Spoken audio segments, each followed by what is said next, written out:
पे अभी जो बुलडोजर चला है, वो बुलडोजर चलने के पीछे जो पूरी की पूरी कार्रवाई है, वो कार्रवाई को किस तरीके से अंजाम दिया गया था, अगर आप इस पर अपने विचार रख पाए और हमें बता पाए हमारे दर्शकों को। देखिए, दिल्ली के अंदर हजारों एकड़ जमीन ऐसी है जिसपे इंक्रोचमेंट है, अलग अलग तरह का इंक्रोचमेंट है और काफी सालों से है। यहाँ जब डॉक्यूमेंट्स, सरकारी डॉक्यूमेंट जो है, जिस टाइम पे ये जमीन दी गई थी रिलीजियस पर्पज के लिए, थोड़ी सी जमीन थी, उसके बाद धीरे धीरे करके इंक्रोचमेंट होना शुरू हो गया और उस पर जो सर्वे रिपोर्ट है, जो आपके लैंड ओनिंग एजेंसीज है, एमसीडी है, उनकी जो सर्वे रिपोर्ट है वो कहती है कि यहाँ इलीगल तरीके से कमर्शियल एक्टिविटी चल रही थी। इसके लिए हमने रिप्रेजेंटेशन फाइल की कि इंक्रोचमेंट को हटाया जाए, उसके ऊपर कोई एक्शन नहीं हुआ। उसके बाद हम दिल्ली हाई कोर्ट गए। दिल्ली हाई कोर्ट ने डायरेक्शन दिया कि जो भी इंक्रोचमेंट है, पीडब्ल्यूडी का जो एरिया है, फुटपाथ का जो एरिया था, जो बाकी का एरिया एमसीडी के पास था, एलएनडीयू का जो ओनरशिप में था, सारी लैंड ओनिंग एजेंसीज को डायरेक्शन दिया कि आपका जो जो एरिया है, आप अपना डिस्प्यूट आपस में रिजॉल्व करो और इंक्रोचमेंट को हटा दीजिए। साथ में जितने भी लोग जो इन्वॉल्व हैं इसमें, उनको सुनवाई का मौका दीजिएगा और जितने भी डिपार्टमेंट है सबने सुनवाई का मौका दिया कि इनके पास जो भी डॉक्यूमेंट आप प्रोड्यूस कर दो कि आपकी ओनरशिप है इस प्रॉपर्टी के ऊपर, जो लैंड है उसके ऊपर। और 3 महीने का टाइम दिल्ली हाई कोर्ट ने दिया था। 3 महीने भी खत्म होने वाले थे। जितना भी जो ज्वाइंट सर्वे रिपोर्ट रही, उसके बाद जो हियरिंग का टाइम दिया, हियरिंग के बाद किसी के पास कोई डॉक्यूमेंट नहीं निकले और उस पर जो इंक्रोचमेंट हटाने के लिए थी वो कार्रवाई उस पर शुरू की। दिल्ली पुलिस का रोल सिर्फ इतना था इसके अंदर कि जो लैंड ओनिंग एजेंसीज के ऑफिसर्स हैं, जो उनके एम्प्लॉइज हैं, जो भी डिपार्टमेंट के लोग हैं, उन लोगों को सिक्योरिटी देने का काम था। इसमें इंक्रोचमेंट हटाने का काम दिल्ली पुलिस का नहीं था, सिर्फ सिक्योरिटी का काम था। तो ये जो पूरा का पूरा सिनेरियो था, ये कितने महीने से चल रहा था? मतलब आप लोगों ने इसको कितने महीने से फॉलो अप करना शुरू किया और कितने महीने बाद इस पर कार्रवाई हुई है? देखिए, हम 10 साल से कोशिश, तो 10 साल से चल रही है हमारी कि भाई जो भी इंक्रोचमेंट है उससे रिलेटेड जो भी इन्फॉर्मेशन हम निकाल सकते हैं वो 10 साल से कोशिश कर रहे हैं। जो जो डॉक्यूमेंट हमारे पास आते हैं, जो जो इन्फॉर्मेशन हमारे पास आती है, उसको उसी तरीके से एक्शन लिया जाता है। इस पूरे जो प्रकरण है, जो ये डिपार्टमेंट, जो पब्लिक लैंड है, इसके ऊपर नवंबर में दिल्ली हाई कोर्ट ने ऑर्डर किया था और 3 महीने का टाइम लैंड ओनिंग एजेंसीज को दिया था कि आप इसको 3 महीने के अंदर इंक्रोचमेंट को हटा दीजिए। तो एक चीज और बड़ा इंपॉर्टेंट सवाल ये है कि ये जो आप लोगों की याचिका लगाने के बाद इस पे कार्रवाई हुई है, ये कार्रवाई एजेंसीज को खुद करनी चाहिए थी। अगर इतने लंबे समय से उस जगह पर इंक्रोचमेंट था, तो क्या ये जो भी वहां की अथॉरिटी है, जो भी वहां की एजेंसी है, उनको नहीं दिखा? बिना गवर्नमेंट ऑफिशियल्स की इंफॉर्मेशन के, नॉलेज के, किसी भी जगह पे इंक्रोचमेंट नहीं होती है। आज मैं किसी से बात कर रहा था तो वहां पे भी यही बात होती थी कि आप रेजिडेंशियल एरिया में कमर्शियल एक्टिविटी शुरू कर दो, तो कहीं ना कहीं डिपार्टमेंट का कोई ना कोई आदमी आ जाएगा जो आपको बोलेगा कि आप गलत काम कर रहे हो। तो इस तरीके से देखा जाए, छोटे से छोटे बात बता रहा हूँ मैं आपको, तो ऐसा कैसे हो सकता है कि एक प्राइम लोकेशन पे पब्लिक लैंड के ऊपर इंक्रोचमेंट होती है और डिपार्टमेंट में किसी को नहीं पता?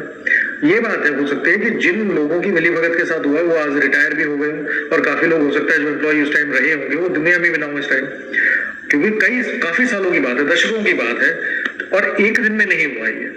तो डिपार्टमेंट चाहे, देखिए अभी मैंने देखा था बात करते हुए, मेरे पास इंफॉर्मेशन आई कि इसको पॉलिटिकल मुद्दा बना दिया काफी लोगों ने। कुछ लोग बीजेपी को ब्लेम कर रहे हैं, कुछ लोग किसी और डिपार्टमेंट, जो डिपार्टमेंट के लोग इनको ब्लेम कर रहे हैं। बात क्या है कि ये पॉलिटिकल मुद्दा नहीं है, ये जो पब्लिक लैंड है उसकी बात चल रही है। चाहे कांग्रेस की सरकार हो, बीजेपी की सरकार हो या आम आदमी पार्टी की, पब्लिक लैंड के ऊपर अगर इंक्रोचमेंट है तो उसको हटाने की जिम्मेवारी डिपार्टमेंट की है।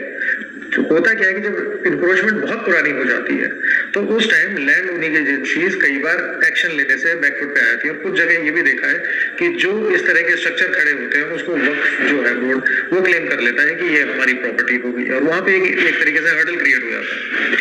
अच्छा, एक चीज और कि यहाँ पर जब ये पत्थरबाजी हुई तो इस पत्थरबाजी की घटना के लिए जिम्मेदार कौन है? और अगर उस जगह पर पत्थरबाजी होने वाली थी या इस तरह की आशंका थी, क्योंकि वो इलाका अगर सेंसिटिव जोन में आता है, तो क्या ऑफिशियल्स ने वहाँ के जो भी लोग हैं, जो भी पीस कमेटी होती है हर एक ऐसे एरिया में, उन लोगों से क्या बातचीत नहीं की थी जो इस तरीके की घटना हो गई? देखिए, इंटरनली और इस घटना के लिए जिम्मेदार कौन है? देखिए, घटना बहुत दुखद घटना है। इसमें दिल्ली पुलिस के कई जवान जो है वो घायल हुए हैं। मैं मानता हूं कि जो ह्यूमन राइट एक्टिविस्ट हैं, जो ह्यूमन राइट की बात करते हैं, उन लोगों को आवाज उठानी चाहिए, क्योंकि कोई आदमी पुलिस डिपार्टमेंट में काम कर रहा है इसका मतलब ये नहीं कि ह्यूमन नहीं है। उसके भी बेसिक राइट्स है, उसकी भी फैमिली है, उसके भी लोग हैं। अगर किसी को पत्थर सर पे लग जाता है, उस मौत तो उसकी भी हो सकती है, ठीक है। दूसरा, इसके लिए जिम्मेदारी जो है उसके लिए इन्वेस्टिगेशन चल रही है, वो इन्वेस्टिगेटिंग एजेंसीज देखेंगी कि कौन कौन इन्वॉल्व थे, उन्होंने किस तरीके से किस लोगों को उकसाया है, किस तरीके से मोबिलाइज किया है, और जो भी दोषी होंगे उनके खिलाफ सख्त से सख्त कार्रवाई होनी चाहिए। अच्छा, इसके अलावा और भी कोई ऐसी चिन्हित की हुई है आपने जगहें जो लगता है कि अवैध है और उस पर एजेंसीज कार्रवाई नहीं कर रही है, उसके लिए भी आप लोगों ने याचिका डाली हुई है? कुछ 2-4 ऐसी जगहों का आप जो प्रोमिनेंट हो उनके नाम बता सकते हैं क्या? ये अशोक विहार का एक स्कूल है, वहाँ स्कूल की जमीन के ऊपर इस तरह का स्ट्रक्चर खड़ा है। इस तरह का मतलब किस तरह का? मतलब रिलीजियस स्ट्रक्चर खड़ा है, और उस रिलीजियस स्ट्रक्चर किसी पर्टिकुलर रिलीजन से जुड़ा हुआ स्ट्रक्चर है? हाँ, पर्टिकुलर रिलीजन से जुड़ा हुआ स्ट्रक्चर है। और बात क्या है कि इस तरह के जितने भी स्ट्रक्चर हमारे पास, जो डिपार्टमेंट के जो पेपर आते हैं हमारे पास, उसमें जनरली हमने देखा है कि एक पैटर्न है, उस पैटर्न को फॉलो करते हैं, उसी तरीके के स्ट्रक्चर खड़े होते हैं और उसको यूटिलाइज किया जाता है कमर्शियल एक्टिविटीज के लिए भी। और किस तरीके का वो स्ट्रक्चर है, थोड़ा सा खुल के अगर बता दें। बताता हूँ कि जो अशोक विहार में है वहाँ मॉस्क बनी हुई है। अभी डिफेंस कॉलोनी में आज भी हमारा केस लगा हुआ था दिल्ली हाई कोर्ट में, चीफ जस्टिस साहब के पास। उसमें जो आपकी डिफेंस कॉलोनी है वहाँ 3.5 एकड़ के आसपास की जमीन है, जो प्राइम लोकेशन है। कितने हजार करोड़ की मुझे नहीं पता, क्योंकि वहाँ पे जमीन मिलती नहीं है। दिल्ली में defence colony is one of the most expensive areas. वहाँ पे भी हमने एसटीएफ को रिप्रेजेंटेशन डाली थी कि यहाँ जो जमीन है उसके ऊपर इंक्रोचमेंट है, उसको हटाया जाए। आज भी एसटीएफ को डायरेक्शन दिया है दिल्ली हाई कोर्ट ने कि भाई इस पे जो एक्शन होगा, जो भी एज पर लॉ जो एक्शन बनता है आप कीजिए।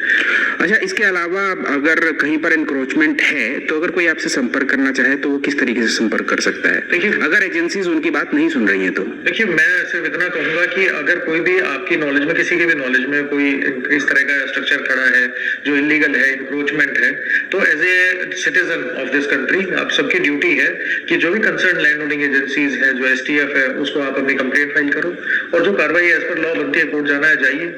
जरूरी नहीं है कि मेरे थ्रू जाए, अपने कोई भी एडवोकेट के थ्रू जाए। नहीं हो सकता तो पार्टी इन पर्सन आप हाई कोर्ट या सुप्रीम कोर्ट जा सकते हैं, कोई प्रॉब्लम नहीं है। हमारा कानून अलाउ करता है हर आदमी को, हर भारतीय सिटीजन को अपनी बात रखने का अधिकार है, हर भारतीय सिटीजन को कोर्ट जाने का अधिकार है। एक चिट्ठी भी अगर आप भेज देते हैं सुप्रीम कोर्ट या हाई कोर्ट में, तो वो भी पीआईएल कंसिडर हो सकती है, बशर्ते कि उसकी जो इंग्रेडिएंट है वो पूरे हो। आपने फायर क्रैकर वाले मामले में तो देखा ही था, सुप्रीम कोर्ट ने सो वोट ऑफ कॉग्निजेंस लिया था, उसके अंदर सिर्फ एक छोटे से लेटर के बेस पे। बहुत बहुत शुक्रिया, और आपने बहुत ही अच्छी जानकारी दी कि अगर आप एक चिट्ठी भी भेज सकते हैं, बशर्ते उसमें आपकी सारी चीजें पूरी हो, तो उसको भी एज अ पीआईएल कंसीडर किया जा सकता है। हमसे बात करने के लिए बहुत बहुत धन्यवाद।